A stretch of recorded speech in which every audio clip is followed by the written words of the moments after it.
नमस्कार। सेक्युलर लोकशाही आंदोलन मूवमेंट फॉर सेक्युलर डेमोक्रेसी की वीकली मीटिंग में सबका स्वागत है।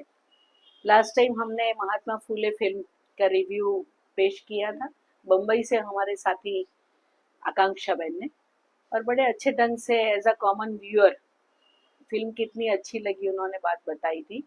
अफसोस की बात है कि ये फिल्म अहमदाबाद में या काफ़ी पूरे देश में जैसे चलनी चाहिए, उसका जैसे पब्लिसिटी होना चाहिए। और हमारे गवर्नमेंट सेंटर एंड स्टेट जो टैक्स फ्री करने की जल्दबाजी में होती है, ये फिल्म के लिए उन्होंने कोई रवैया नहीं बताया। होना था ये फिल्म का टैक्स फ्री, लंबी चलनी चाहिए थी, बहुत थिएटर्स में उसके शो होने थे, पर हम लोग भी नहीं देख पाए क्योंकि पता ही नहीं चल रहा था कहाँ चल रही है, और टाइम इतना ऑड और इतना महंगा कि आप इतनी अच्छी फिल्म को थिएटर में नहीं देख पाए। तो अगर थिएटर में देखने वाली फिल्मों को थिएटर में ना देखे तो उसका जो इम्पैक्ट है वो मोबाइल में देखने से नहीं आता है। ये अफसोस के साथ है पूरे एक वीक में क्या क्या नहीं हुआ, देश में बहुत सारी चीजें हो रही हैं। सबसे घटिया चीज जो हुई वो तो आप सब जानते हैं, मध्य प्रदेश के हमारे ख्यातनाम कुख्यात मिनिस्टर साहब ने जैसे कमेंट किया, नेशनल कमीशन फॉर वीमेन ने भी उसको लेके बहुत ही कंडेमेशन किया, और हमारे कन्वीनर प्रकाश भाई ने भी आज अपने आर्टिकल में लिखा है कि ये जो है, जो ऐसी हेट स्पीच देते हैं, जो विमेंस की डिग्निटी पे अटैक करने वाली बातें जो करते हैं, उनको कोई ना कोई तरीके से क्या रूलिंग पार्टी का सपोर्ट है, वो उनका एक आज सवाल है। कि ये तो अच्छा ही किया कोर्ट ने एफआईआर दर्ज करवाने के लिए ऑर्डर किया, करना ही चाहिए, कोई भी बड़ा इंसान हो। और जस्टिस वर्मा कमेटी को मैं याद करना चाहती हूँ वो रिकमेंडेशंस को, कि उन्होंने यही बात कही थी कि विमेंस डिग्निटी को अगर कोई पब्लिकली ऐसे अटैक करता है तो वो पब्लिक भी कोई बड़ी फिगर है तो उनके खिलाफ कार्रवाई होनी चाहिए। उन्होंने तो वहां तक किया था कि उनको as a people's representative disqualify declare करो, और उनके पोल मतलब इलेक्शन लड़ने का राइट है उसको भी आप ब्लैकलिस्ट कर दो या ब्लॉक करो। तो ये जस्टिस वर्मा कमेटी के रिकमेंडेशंस थे और उसको कभी हम इम्प्लीमेंट नहीं कर पाए। हमारे इलेक्शन कमीशन ने उसके लिए कभी झुकाव नहीं बताया, और आज ये हुआ कि मध्य प्रदेश हाई कोर्ट ने किया, वो सुप्रीम में गए कि मेरे खिलाफ एफआईआर नहीं दर्ज होनी चाहिए। हमारे देश की सर्वोच्च अदालत ने भी ठीक रोक कर लेके बताया कि क्या बात कर रहे हैं आप ऐसी, आप अगर बोलना नहीं जानते हैं तो ये क्या आप एफआईआर रद्द हो ऐसी बात कर रहे हैं, रेस्ट्रेन करना सीखिए पहले। तो ये एक अच्छी बात है, और बहुत कुछ हुआ, बहुत चल रहा है, और बहुत सारे इंटरनेशनल पॉलिटिक्स में भी बहुत कुछ चल रहा है। ट्रम्प साहब भी कहीं यहाँ घूमते वहाँ घूमते कोई भी बात कहते हैं। हमारे कॉन्फ्लिक्ट एस्केलेशन को लेके भी उन्होंने काफ़ी बातें कही, उसका काफ़ी ये भी हुआ। तो अभी ये जो पोस्ट ट्रूथ का ज़माना है हमारे दुनिया भर में, उसके बीच हम कैसे ट्रूथ को ढूंढेंगे, ये बात है हमारे लिए एक बहुत बड़ा चैलेंज है। और आज जो हमने टॉपिक पे बात करने का सोचा है वो है वाटर हार्वेस्टिंग, क्योंकि समर का भी 41, 42, 45, 50 तक होगा। तो वो red alert, yellow alert, orange alert, और क्या क्या नहीं अलर्ट अभी डिक्लेयर होता है, उसके लिए बहुत पब्लिसिटी होती है, पर जो काम है वो नहीं हो रहा है। अभी बात है कि हमारे साबरमती को क्लीनिंग चल रहा है, साबरमती का, तो उसको सुखा दिया जा रहा है, और उसमें कितना कचरा और ये सब निकल रहा है, हर रोज उसके रिपोर्ट आते हैं। तो अभी ये वाटर हार्वेस्टिंग जो बहुत ही हमारे लिए इम्पोर्टेंट है, और वो वाटर हार्वेस्टिंग के बहुत सारे गुजरात में बहुत सारे वॉलंटरी भी एक्टिविटी होती है। पर क्या वाटर हार्वेस्टिंग से ही ग्लोबल वार्मिंग क्या रुक जाएगा? और वाटर हार्वेस्टिंग अगर मनमानी हो, अपने ख्यालों से चले, उसका कोई इंटीग्रेटेड प्लानिंग ना हो, उसका कोई ऑर्गेनाइजेशनल स्ट्रक्चर ना हो, तो वो वाटर हार्वेस्टिंग से कोई फायदा होगा ऐसा नहीं लग रहा है। क्योंकि अभी अहमदाबाद कॉरपोरेशन का भी परकोलेटिंग वेल बनाने के लिए है स्कीम, पर वो स्कीम कहाँ पे है, कैसे करना है, उसका कौन इंजीनियरिंग उसका ये करेगा, कहाँ पे उसका लोकेशन फाइनल करेंगे, उसके बारे में कोई गाइडलाइन नहीं है।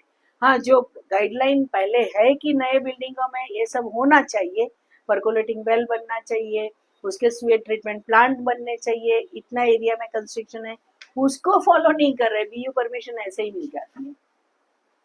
और साबरमती के क्लीनिंग के दौरान ही पता चला कि गटर पूरी साबरमती में ही बहती है। अहमदाबाद म्यूनिसिपल कॉरपोरेशन की गटर सिस्टम पूरी साबरमती को पॉल्यूट कर रही है। उसके लिए कौन जिम्मेवार है, कौन ढूंढे? जिम्मेवारी अगर नैतिक है तो स्टेट गवर्नमेंट की है, पर वो तो एथिक्स कहाँ रहा? तो ये बातों के बीच जो बात है water harvesting and global warming, बहुत इम्पोर्टेंट टॉपिक है। और हमारे स्पीकर आप सब जानते हैं महेश भाई पंड्या को, पर्यावरण मित्र के एडिटर है वो। बहुत सारे इंटरनेशनल कॉन्फ्रेंस में जाके बात रखते हैं। लास्ट टाइम भी उन्होंने आके बात रखी थी कि कैसे गवर्नमेंट, सब government world over, all countries की गवर्नमेंट कैसे शब्दों की जगलरी में लोगों को फंसाती है और एनवायरमेंट के लिए जो सीरियसनेस होनी चाहिए वो नहीं दिखाती है। तो global warming and water harvesting ऐसे महत्वपूर्ण टॉपिक पे आज महेश भाई पंड्या हमसे बात करेंगे। उन्होंने टाइम निकाला, उसके लिए उनको धन्यवाद करती हूँ और उनको रिक्वेस्ट करती हूँ water harvesting and global warming के लिए बात रखने के लिए। महेश भाई पंड्या। नमस्कार।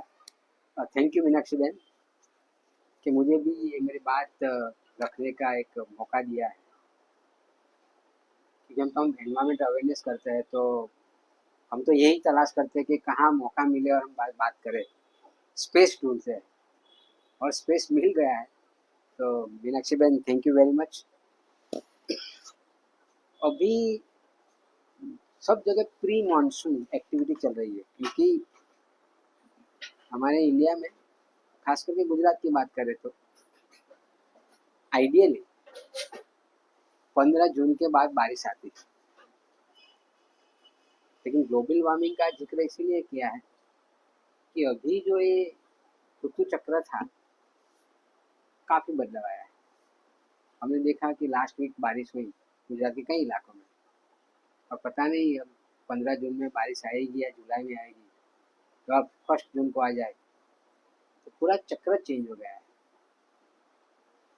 और बारिश हमने गुजरात में 1986, 87 एंड 89 कंज्यूकेटिव ड्रॉट हमने पाया था गुजरात में। और तब नर्मदा योजना नहीं बनी थी because of the supreme court and many other things, ये आप सब जानते हो। लेकिन पिछले 12 साल से गुजरात में एवरेज सरेराश बारिश 110% गिरती है। पर्याप्त मात्रा में पानी गिर रहा है पिछले 15 सालों में।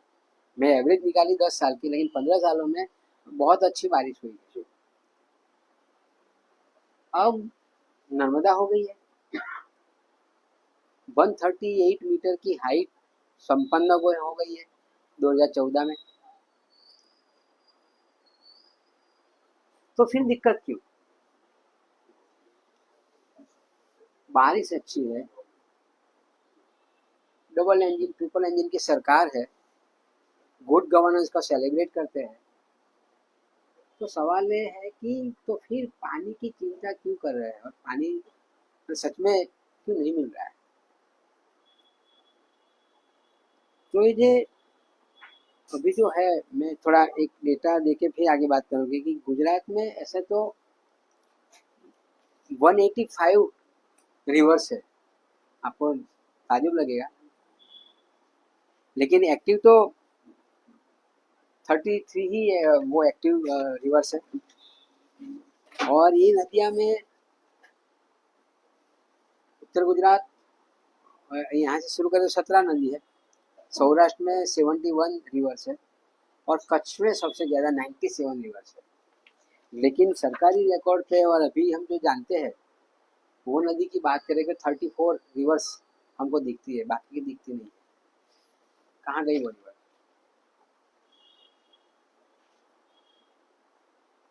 और क्यों खलास हो गई? क्योंकि जल संचय की बात करते हैं हम, काफ़ी करोड़ ऑफ रुपीज पे करते हैं। इसका पॉलिटिक्स का भी जिक्र करना जरूरी, इसलिए मैं करूँगा। मुझे शौक नहीं है कि कोई सरकार की ऐसे ही क्रिटिसाइज करे। लेकिन क्यों करना पड़ता है इसका कारण में मैं जाऊंगा कि 138 मीटर की हाइट आपने बढ़ा दी नर्मदा की। आज तक नर्मदा का जो सरदार सरोवर डैम है इसमें से हमने कांप नहीं निकाला है, सिल्टिंग जो बोलते हैं, तो डी सिल्टिंग नहीं किया है। और सेंट्रल ग्राउंड वाटर कमीशन का रिपोर्ट जो 2019 में था, इसमें लिखा था कि किस प्रकार से करना चाहिए। तो ये बात मैंने पत्रकारों के समक्ष रखी, प्राइम मिनिस्टर को भी लेटर लिखा कि आप 138 मीटर हाइट तो बढ़ा दी, बहुत अच्छा किया, तालियां, लेकिन 50 मीटर से ज्यादा काम से हो गया तो मतलब क्या है यार ये करने का। और वही हालत हमारे गुजरात में 116 डैम है, बड़ा है छोटा करके। अब अगस्त और सितंबर के आप अखबार देखोगे और आप फील भी करोगे कि साल में 2-3 बार ओवरफ्लो हो जाता है डैम, क्योंकि वेसल छोटा हो गया, वो डी सिल्टिंग करते ही नहीं है, काम निकालता ही नहीं है। हर बार असेंबली में सवाल आता है, तो ताजुब लगेगा जो आंसर आप देखोगे, और अनफॉर्चुनेटली वो रखते नहीं है, तो आम जनता को पता नहीं होता है और मीडिया को इंटरेस्ट नहीं होता है। अब तो डिजिटल कर दिया, तो एमएलए को भी वो दे दिया है आईपैड, इसमें आएगा। अब मोर देन 50% हमारे एमएलए को ये चलाना नहीं आता है। मैं एनवायरमेंटल इंजीनियर होने के बावजूद भी मैं टेक्नो से भी नहीं हूँ। मुझे ये पेपर में मैं पढ़ूँ तभी मुझे मजा आती है, वो कंप्यूटर में सब में मजा नहीं आती है।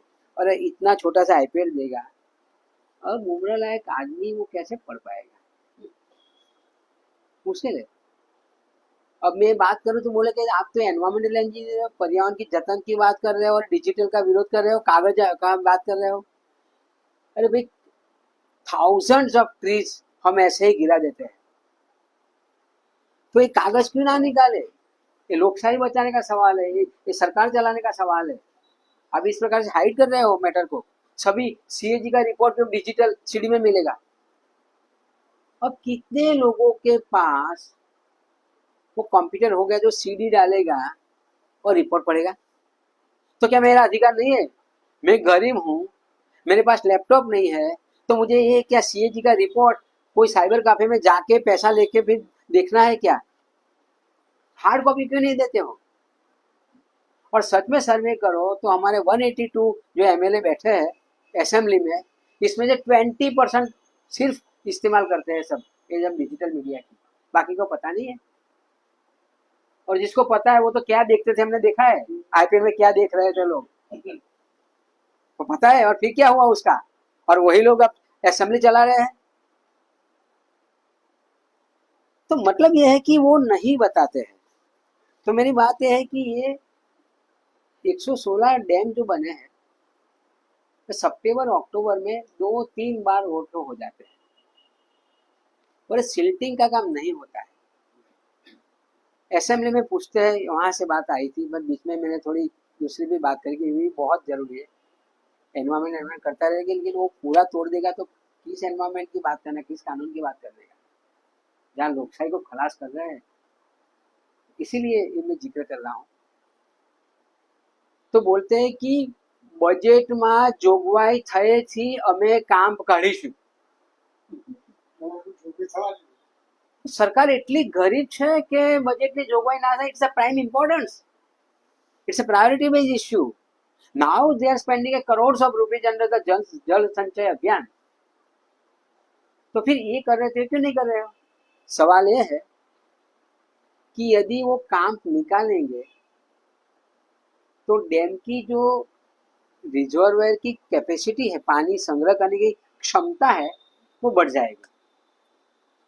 ये बढ़ जाएगी तो जो स्ट्रक्चर बना हुआ है पुराने जमाने में, ये 25 साल में नहीं हुआ है, वो कहने की आवश्यकता नहीं है, वो टूट जाएगा। तो वो लोग जानबूझ के ये रिजर्वायर की कैपेसिटी नहीं बढ़ा रहे हैं। क्योंकि समारकाम करेगा तो वहां तख्ती नहीं लगेगी किसने बनाया था, ये तख्ती का खेल है, तख्ती नहीं लगाएंगे तो समारकाम नहीं करना चाहते हैं, वो मुद्दा है। दूसरा मुद्दा ये है कि नर्मदा का डिस्ट्रीब्यूशन हुआ, नर्मदा ट्रिब्यूनल अथॉरिटी, इसमें एक बात की गई है कि ये जो एक चौमासु वर्ष जिसको बोलते हैं 15 जुलाई से 31 सितंबर तक बारिश आती है, तो सिंचाई की पानी की आवश्यकता नहीं है, तो इसीलिए नर्मदा का 3 लाख फीट एकड़ पानी जो है वो राज्य सरकार को अधिकार है, वो अपने आप करे। बाकी का जो 9 लाख फीट एकड़ पानी है वो डिवीजन होता है कि कौन किसे को लेगा, वो इसमें नर्मदा ट्रिब्यूनल अथॉरिटी करेगी। लेकिन ये जो 3 लाख फीट एकड़ पानी है वो राज्य सरकार को छूट दी गई है। राज्य सरकार ने क्या किया कि भाई 1 लाख फीट एकड़ पानी सौराष्ट्र को दो, 1 लाख फीट एकड़ पानी कच्छ को दो, और 1 लाख फीट एकड़ पानी नॉर्थ गुजरात को दो। अब ये लिंक करना पड़ेगा जो मैं बात कर रहा हूँ, क्यों नहीं कर रहे हैं, क्यों नहीं कर रहे हैं, वो काम क्यों नहीं निकल रहा है, इसका लॉजिक वहां आता है। तो फिर सौनी योजना बनाई नर्मदा ट्रिब्यूनल अथॉरिटी ने, और चुकादा में क्लियर लिखा है कि नर्मदा सरोवर का पानी ग्रेडियंट फोर्स से चलेगा, कैनाल के जरिए चलेगा, वो सब बना के स्टेशन नहीं बनाना है। उसका वायोलेशन किया, पाइपलाइन डाल दी और सौनी योजना की। लेकिन ये मसले में हम जो बोले तो जिसको पानी नहीं मिलता है वो हमारे पे गुस्से हो जाएंगे कि यार सरकार पानी दे रही है, तुम होते कौन है, साची बात, क्योंकि उसको पानी की आवश्यकता है और दे रहा है, और मैं बोल रहा हूँ कि वो कैनल से जाएगा ऐसा लिखा है, तो मेरे पे पूरी प्रजा आक्रोश में आ जाएगी कि यार आप तो विरोधी हो सब, तो सच्ची बात सुनने को तैयार नहीं होगा। तो ये इमोशन का ये सरकार यूज करती है। और ये सोनी योजना का पानी फिर क्या होता है कि ओवरफ्लो हो गया डैम, दिवाली के बाद सूखा डैम, पानी नहीं होगा, अखबार लिखेंगे तળિયા દેખાય છે, ચોમાસામાં શું કરશો, સૌની યોજનાનું પાણી નાખે તાલી। यही भगीरथी मुनि है जिसने नर्मदा का अवतरण करवाया और सौराष्ट्र को पानी दिलाया, ताली। ये ताली का खेल है। अगर जल संचय क्यों नहीं करते हम भाई, और उसका पे करना है, ये पानी मुफ्त में नहीं मिलता है, पीपल्स हैज टू पे टैक्स। हमारा साबरमती रिवर फ्रंट जो है, मैं मजाक में बोलता हूँ कई बार कि ये सैरोगेट मेथड का एक अच्छा आइडियल एग्जांपल है।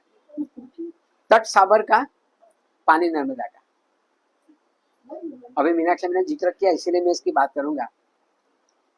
अब हेडलाइन आती है साबरमती क्लीनिंग का प्रोजेक्ट चल रहा है, मैंने बोला कि नहीं, साबरमती रिवर फ्रंट का डीसिल्टिंग हो रहा है।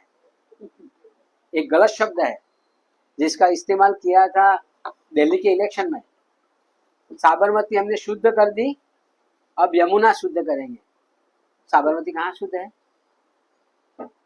साबरमती शुद्ध होती तो जुलाई 2021 में हमारी गुजरात हाईकोर्ट सुओमोटो एप्लीकेशन क्यों लेती? आज भी चल रहा है, हर महीने उसकी हियरिंग होती है और एवरी टाइम सरकार एफिडेविट करती है कि पानी शुद्ध नहीं हुआ है, कॉर्पोरेशन, और ये डेट रिवर है। और पार्लियामेंट में यही सरकार ने बोला है कि Sabarmati is the second highest polluted river in India. तो मैंने बोला था कोई टीवी चैनल को कि हमारे प्रधानमंत्री को कोई एनवायरमेंट मिनिस्टर ने सच्ची इंफॉर्मेशन नहीं दी है, इसीलिए भारतीय जनता पार्टी के स्टार प्रचारक नरेंद्र मोदी ने गलत बयान किया कि साबरमती चौख्खी हो गई है, क्लीन हो गई है। सवाल है कि आप गलत बयान कर रहे हो। अभी जो मीनाक्षी मैंने बात की उसमें ही जिक्र करूंगा। ये रिवर फ्रंट जो है 9.5 किलोमीटर का है, वो एक छोटा सा, मैं उसको सरोवर बोलूंगा, कैनाल बोलूंगा। मेरा दोस्त रोहित प्रजापति तो नाड़ू बोले છે, तो હું જરા મોડરેટ શબ્દમાં કહું કે એ થોડી મોટી લાર્જ કેનાલ છે। એટલે ધરોઈમાં આપણે ડેમ બાંધ્યો છે, એટલે ત્યાં પાણી હોય છે, પછી ચોમાસું આવે એટલે છોડે। તો એ ધરોઈથી લઈને જે પાણી આવે છે એની સાથે કાંકરા હોય, પાંદડા હોય, ડાળીઓ હોય, એ બધી અહીંયા સાબરમતી રિવરફ્રન્ટમાં જમા થાય છે। કારણ કે આસામ બેરેજ કર્યો છે આપણે જળાશય કરવા માટે, એટલે ચોમાસા વખતે થોડુંક છોડવામાં આવે છે પાણી, પણ એ તો જમા થયું છે। એટલે એ કામ દૂર કરવાની પ્રક્રિયા ચાલે છે, પણ એને ખપાવે છે સાબરમતી રિવર ક્લીનિંગ। हाँ हाँ, ओ सॉरी, मैं भूल गया। मैं यार ऐसे तो वो मातृभाषा पे थोड़ा ज्यादा लगाव है, और ये मैं पॉलिसी में वही मानता हूँ कि जो स्टेट में होता है तो वो इंटरनेट जाते इंग्लिश में यूज करे, लेकिन ओके ऑफ कोर्स हमारा पूरा देश में जा रहा है, cross the country, I must have to speak in Hindi. तो ये डिसिल्टिंग नहीं करते हैं, इसकी वजह से जो हाइट हो गई पानी की वो कम हो गई। इसकी भी चिंता नहीं है, सवाल ये है कि हमारा क्रूज नहीं चलेगा। क्रूज चलाने के लिए हमको हाइट बढ़ानी है पानी की, तो सिल्टिंग दूर करना पड़ेगा। और ये क्यों आइडिया आया कि 5 साल के बाद, लास्ट ईयर पानी निकाला नहीं था मानसून में क्योंकि क्रूज चलाना था, नजरिया अच्छा था मानसून का। बीजेपी के ही एमएलए ने पत्र लिखा था, खत लिखा था कमिश्नर को और चीफ मिनिस्टर को कि पानी रिलीज करो, ये पूरा हमारा वेस्टर्न ये एरिया जो है जो बैठे है वो फ्लडेड था, नदी का पानी आ गया था। तो और आज तक 1000 करोड़ रुपीज भी already spent to clean the river under the national river cleaning project. अब फिर से मैं जल संचय की बात करता हूँ। ये जल संचय अभियान की बात शुरू हुई 2018 में। गुजरात सरकार का एक निगम है, जमीन विकास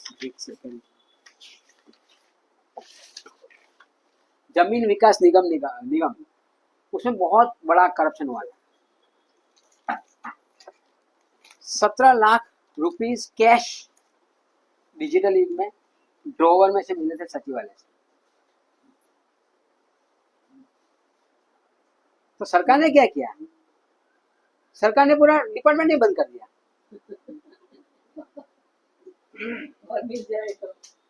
अब डिपार्टमेंट में वही ढूंढ रहा हूँ मैं, जरा मैं लाया तो था। हाँ, सरकार ने बंद कर दिया। अब इसमें एक क्या क्या काम करती थी वो डिपार्टमेंट, બિન આદિજાતિ વિસ્તારના કંટુર પાળા બાંધવા, નાળા છાંદવા, ઢોળાવ, डार्क जोन विस्तार में भूगर्भ ऊंचा लावा, नंबर 1।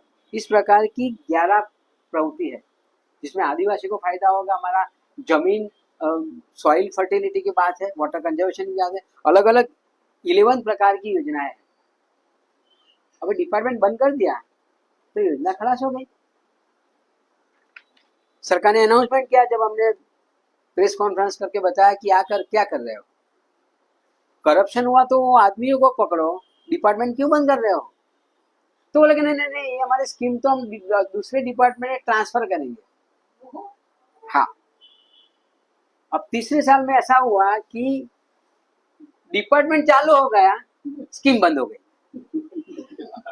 और इसके ऑर्डर है, ये 15 अप्रैल 2023 का राज्य सरकार का वो है। इसमें लिखा है, गुजरात जमीन विकास निगम लिमिटेडની કુલ 11 યોજનાઓ અંતર્ગત યોજનાકીય કામગીરી પડતી મૂકવા બાબત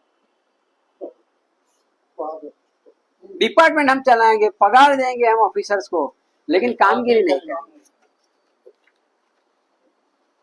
अब ये जल संचय अभियान की बात। दूसरा मुझे ये बोलना है कि इसीलिए जल संचय अभियान शुरू हुआ था। एक करप्शन को दबाने के लिए ओवरनाइट जल संचय अभियान जब करते हैं हम, तो उसके प्री प्लानिंग करना पड़ता है।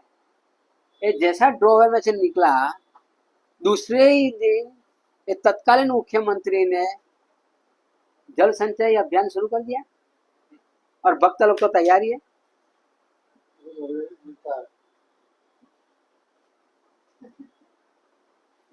अब दूसरी बात, भावनगर में तळाजा तालुका में मेथरा करके गांव है, 15 गांव के आसपास है। वहां एक छोटी सी नदी जाती है दरिया में, चौमासा में ही वो बहती है। तो गांव लोगों ने काफी सालों से चिट्ठी लिखी थी, गवर्नमेंट ने अप्रूवल भी की थी 86 करोड़ रुपीस के खर्च पे, कि हम ऐसा इंफ्रास्ट्रक्चर बनाएगा कि दरिया का पानी अंदर नहीं आएगा और मीठा पानी नहीं जाएगा, तो मीठा पानी का सरोवर बनेगा और अगल बगल के 15 गांवों को उसकी फैसिलिटी मिलेगी सिंचाई में, पीने पानी की। बार बार वो लोगों ने प्रतीक्षा की, चिट्ठी लिखी, आंदोलन किए, कुछ नहीं किया। तो मथुरा के अगल बगल के लोगों ने एक समिति बनाई और सिर्फ 86 लाख रुपीस में पूरा स्ट्रक्चर तैयार कर दिया। तो कलेक्टर ने नोटिस दी। क्यों किया? और वही टाइम पे मेघरज के एक छोटे से गांव में आदिवासियों की वही समस्या थी। आदिवासियों ने भी एक स्ट्रक्चर बना दिया, तो छोटा सा था। कलेक्टर ने वारंट निकाला, विदाउट परमिशन आप कैसे, क्यों, क्या कर रहे हो? अब जल संचय आप नहीं कर रहे हो, लोग कम खर्चे में कर रहे। 86 करोड़ का वो लोगों ने सिर्फ 80 करोड़ का काम 86 लाख में खत्म किया। आज भी है बंजारा, अच्छा है। तळाजा तालुका में, भावनगर में। हाँ, आई वॉज देयर, मुझे बुलाया था, ये प्रक्रिया में मैं था, कन्नू भाई थे, मैं था। और टाइम तो वो भी एक्टिविस्ट था, हार्दिक तो हार्दिक भी था। फिर वो होता रहता है चेंज, भी था।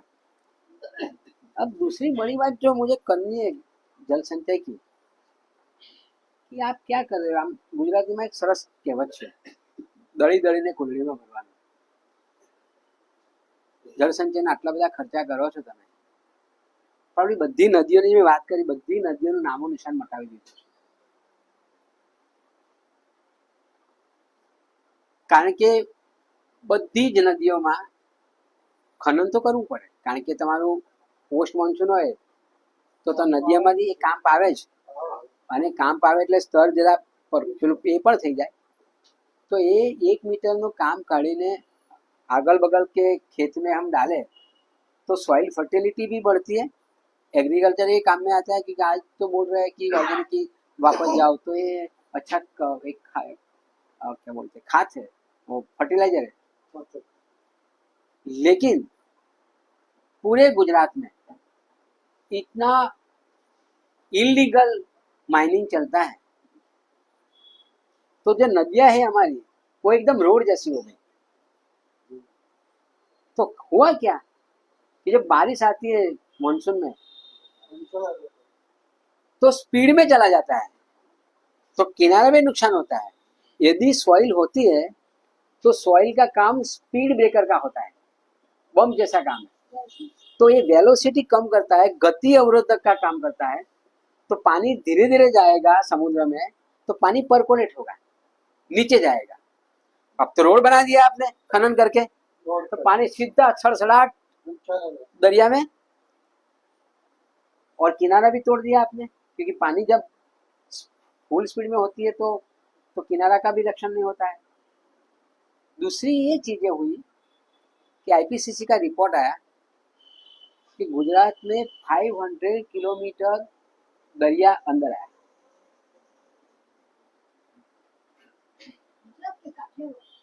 आखा गुजरात में પછી તમને કહું, then I am giving the again another figure. ये आईपीसीसी का रिपोर्ट है, 500 किलोमीटर। तो एक टोटल कैसे गिनते हैं, इंट्रूजन जो होता है सैलिनिटी का, क्योंकि अब आप नर्मदा तो बना दिया, अब भरूच से लेके नर्मदा डैम जो बना है वहां तक 70 kilometre, both the side of the river पानी खारा होगा, क्योंकि जब टाइड आता है, हाई टाइड, तो उसको स्पेस मिल जाती है, तो पानी चला आता है दरिया का अंदर, तो खाराश बढ़ गई। तो नर्मदा का फायदा हम सब ले रहे हैं, लेकिन जो उसके किनारे पे रहते हैं लोगों को खारा पानी मिलता है। और पूरे गुजरात में ऐसा हुआ है कि जहाँ जहाँ वो खनन हुआ है, और ईच एंड एवरी रिवर जो मैंने गिनती गिनी वो और जो नहीं है वो सब की हालत है। और अभी तो मैसेज आया कि एक तो इतना अच्छा कॉन्ट्रैक्टर था वो इलीगल करने वाला, उसने ब्रिज बना दिया नदी के बीच में, सरकार को पता ही नहीं है। यहाँ गुजरात में वो छोटा उदेपुर की ओर, क्योंकि उसका ट्रांसपोर्टेशन के लिए, और सरकार को पता नहीं है। ये हमारी ट्रिपल इंजन सरकार है, ट्रांसपेरेंट सरकार है, गुड गवर्नेंस सरकार है।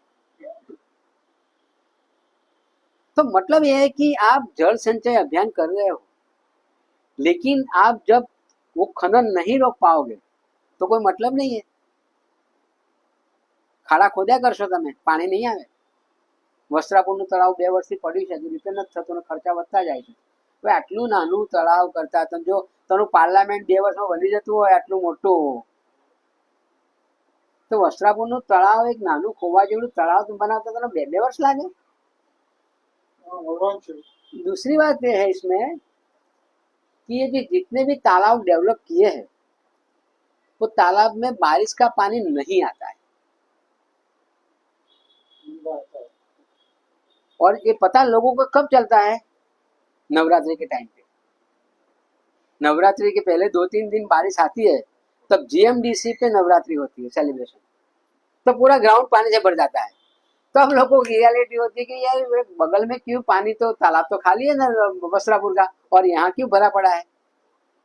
उसका भी कारण जो मीनाक्षी मैंने अभी भी बात की, जो जब साबरमती क्लीनिंग की बात की, तब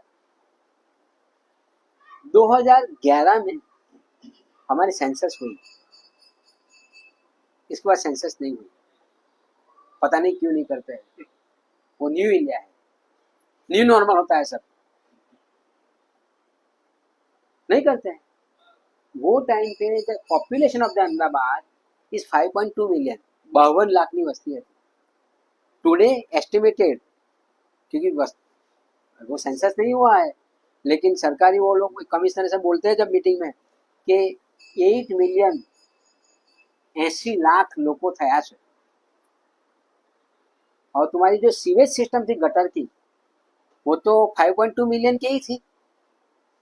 अब जब केस हुआ हाईकोर्ट में जुलाई 2021 में सुओ मोटो ली, तब टास्क फोर्स बनाई गई। तो टास्क फोर्स ने बताया कि भाई ये तुम्हारा जो सीवेज का कनेक्शन है वो स्टॉर्म वाटर में दे दिया गया है। स्टॉर्म वाटर पाइप जो है वो बारिश में चलती है, इसीलिए बनाते हैं हर एक स्टेट में, और पूरे यूनिवर्सल वो थंब रूल है कि बारिश का पानी स्टॉर्म वाटर पाइपलाइन में जाएगा नदी में।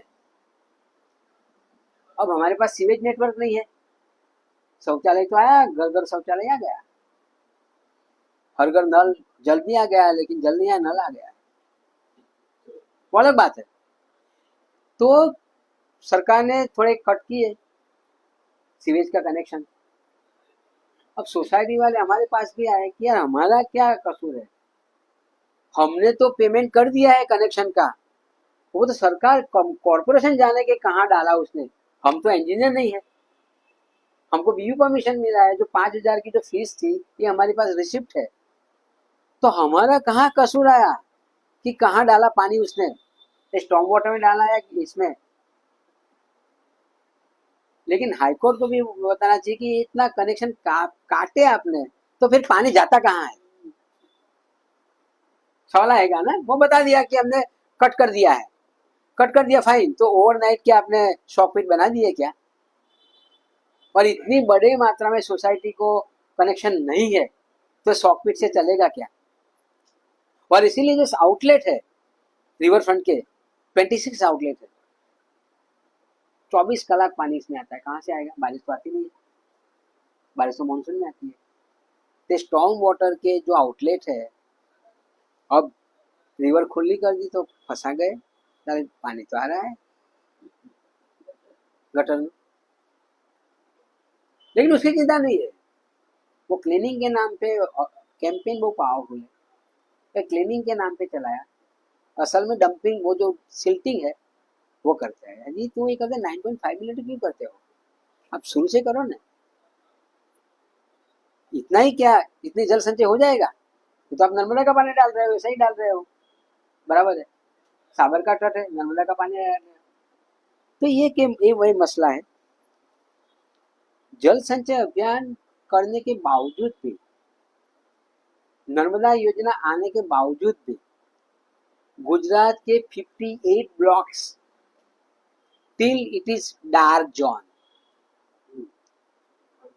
तो नर्मदा की दुहाई देते हैं हम, जल संचय की बात करते हैं। हमारा नीति आयोग ने तो 2018 में बोला कि Gujarat is a model, follow the model. मैंने आईटीआई में पूछा कि ये जरा मुझे आपने जो पेश किया है नीति आयोग में, मुझे 2 कॉपी मुझे नहीं मिली। और सीएम की जो वेबसाइट थी इसमें पेपर क्लिपिंग थे गुजरात समाचार के, संदेश के। अरे आपका रिपोर्ट कहाँ है, वेर इज योर रिपोर्ट्स? और इन रिपोर्ट में बताया गया था कि गुजरात की 26 रिवर हमने पुनर्जीवित की। तो ये कौन सी नदियां थी जो पुनर्जीवित की, सवाल है, आज भी सवाल है। तो जल संचय करते हैं तो फिर ये क्यों डाल जो अभी पानी ऊपर नहीं आ रहा है। और ग्लोबल वार्मिंग का इश्यू मैंने इसीलिए टाइटल दिया है, it is a global warming era. कब क्या होगा पता नहीं चलता है। किसी ने भी नहीं सोचा होगा कि कैलिफोर्निया में आग लगेगी, वावाजोड़ा आएगा, पेरिस में भी दिक्कतें होंगी। अभी पालनपुर की एक लड़बी नदी है, उसका रेलवे ब्रिज से पता चलता है कि वो वहां तक पानी गया था और पालनपुर को भारी नुकसान हुआ था 72 में। आज लड़बी नदी दिखती ही नहीं है, कहाँ है? वो ब्रिज से पता चलता है, रेलवे का ब्रिज से, कि नदी जैसा कुछ है। वो तो नेचुरल फ्लो है। जब बारिश आएगी तो जो विश्वामित्री की हाल हुई उससे भी खराब हालत पालनपुर की हुई। तो जल संचय आप करते हो, लेकिन ये सब क्या है, ये क्यों नहीं सोचते हो? ये हमारी नदियां कहाँ चली गई? 185 नदियां जो है कहाँ चली गई? सीएजी का एक रिपोर्ट कहता है कि हमारी नदी या तालाब का जो पानी है वो 40% कंटामिनेटेड है। बिकॉज इन गुजरात 159 नगर पालिका कम हो गई, क्योंकि अब महानगर पालिका 2-3 बढ़ गई है इसीलिए। लेकिन जो पुराना रिपोर्ट है इसके मुताबिक बोल रहा हूँ कि 159 में से एक भी नगर में सीवेज ट्रीटमेंट प्लांट नहीं है। तो जो पानी है हमारा ये सीधा अनट्रीटेड तालाब में और नदियों में जाता है। अहमदाबाद की जो केस की बात है इसमें वही है। हमारा 14 सीवेज ट्रीटमेंट प्लांट है अहमदाबाद में, एक भी फंक्शन नहीं करता है। और मेरी बात मैं नहीं बोलता हूँ, ये गुजरात की सरकार बोलती है, ये अहमदाबाद म्यूनिसिपल कॉर्पोरेशन एफिडेविट के साथ हाईकोर्ट में बोलती है कि none of the sewage treatment plant is functioning as per the norms. What is the reason is, after the 2012 it is not updated और संख्या बढ़ती गई, लोगों ने इलीगल कनेक्शन डाल दिए, एफ्लुएंट भी डाल दिया। एफ्लुएंट उद्योगों का एफ्लुएंट इलीगली कनेक्ट करके सीवेज में डाल दिया। इसलिए क्या हुआ कि सीवेज ट्रीटमेंट प्लांट की जो मशीनरी थी वो कोरोनाइज हो गई, खलास हो गई, तो कैसे फंक्शन करेगी? तो ये चीजें जो है ये करने की बहुत आवश्यकता मुझे लगती है। दूसरी बात यह है कि 20,000 स्क्वायर मीटर का जो बांधकाम है कोई बिल्डिंग में, अभी तो सब बड़े हो गए, तो इसमें 2 चीजें मैंडेटरी है। नंबर 1, वो फायर हाइड्रेंट की बात नहीं कर रहा हूं, मैं पानी की ही बात कर रहा हूं, water harvesting system and then sewage treatment plant. It is a mandatory provision. अभी क्या करते हैं वो सीवेज ट्रीटमेंट प्लांट, वो प्लास्टिक का मॉड्यूल रख देते हैं, वो ऑफिसर आता है ओडा का और एएमसी का, चेक करता है एंड न्यू परमिशन ग्रांट कर देते हैं। पता नहीं चलता है कि यार क्या दिक्कत है, कोई खर्चा भी नहीं आता इसमें। आप 2 करोड़ के फ्लैट लेते हो, 20 लाख रुपया मेंटेनेंस में अलग से डिपॉजिट करते हो, तो पर हेड तुम्हारा करीबन 10,000 15,000 का खर्च आएगा। तो क्यों आप नहीं कर सकते हो, क्यों नहीं करते हो? तो मेरा तो ये माध्यम से अपील है लोगों को कि आप फ्लैट लो तो पूछो कि आपके फ्लैट में सीवेज ट्रीटमेंट प्लांट है, परमानेंट है, मेंटेन करोगे? दूसरा कि वाटर हार्वेस्टिंग सिस्टम है, ये पूछो। ये अवेयरनेस करनी पड़ेगी, लोगों को पता ही नहीं है। It is a mandatory provision. तो इसीलिए हमारा पानी जो है वो बह जाता है, इतना अमूल्य पानी, क्योंकि नर्मदा आ गई है और नर्मदा का पानी ही पिलाना है, क्योंकि भगीरथी मुनि ने लाया, वो बताना है हमको, अवतरण उसने किया है। तो उसको तालियां तो हर बार बजनी पड़ेगी कि ये भगीरथी मुनि नहीं होता तो हमारा सत्यानाश हो जाता। तो इसीलिए हमारा जल संचय अभियान जो है वो नहीं चलता है, क्योंकि नर्मदा वो ही लाया आदमी, और नर्मदा है तो कोई चिंता करने की बात नहीं है। सुजलाम सुफलाम में क्या हुआ? 2 बार कमेटी हुई, विधानसभा में रिपोर्ट ही पेश नहीं हुआ। क्यों नहीं हुआ? आप तो ट्रांसपेरेंट हो, ट्रांसपेरेंट हो।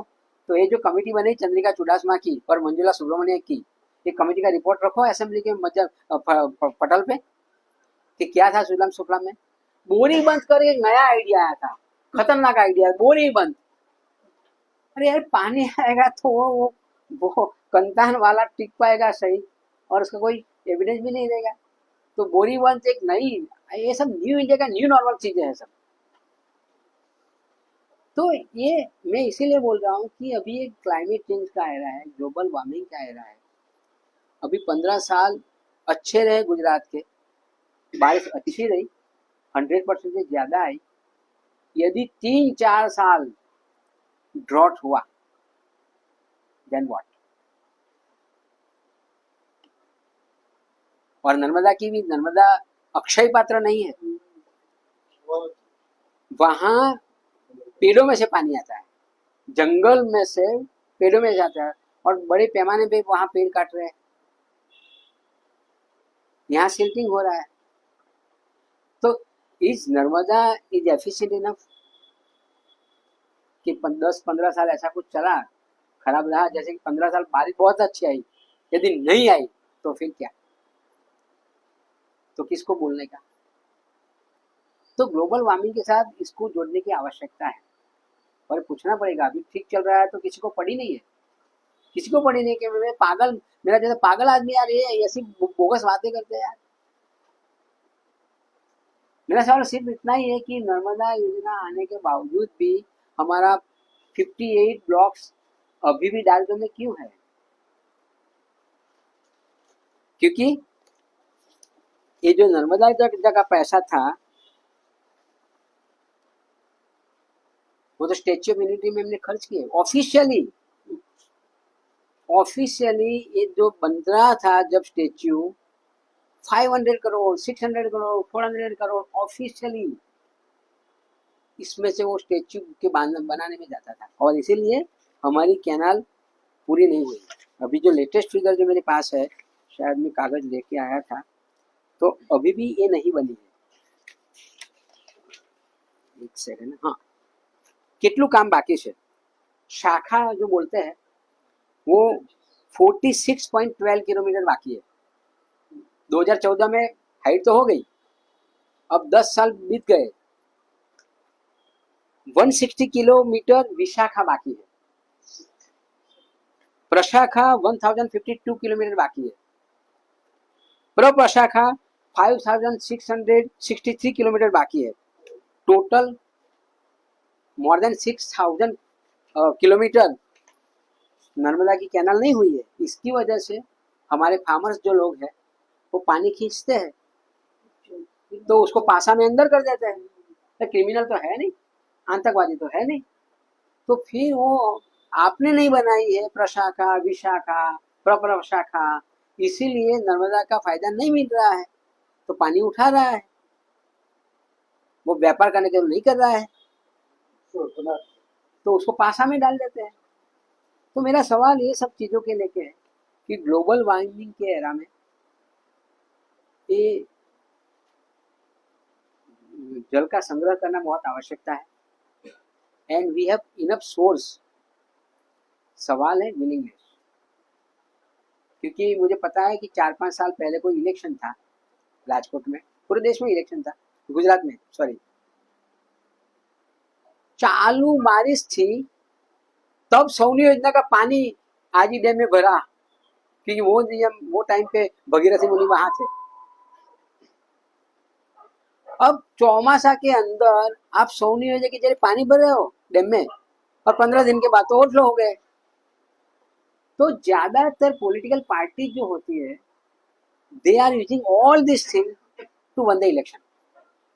तो चुनाव की राजनीति कोई भी सरकार ने, कोई भी पॉलिटिकल पार्टी ने नहीं करनी चाहिए, लॉन्ग टर्म प्लानिंग करना चाहिए, तभी हमारे ग्लोबल वार्मिंग के जमाने में हम टिक पाएंगे। Thank you.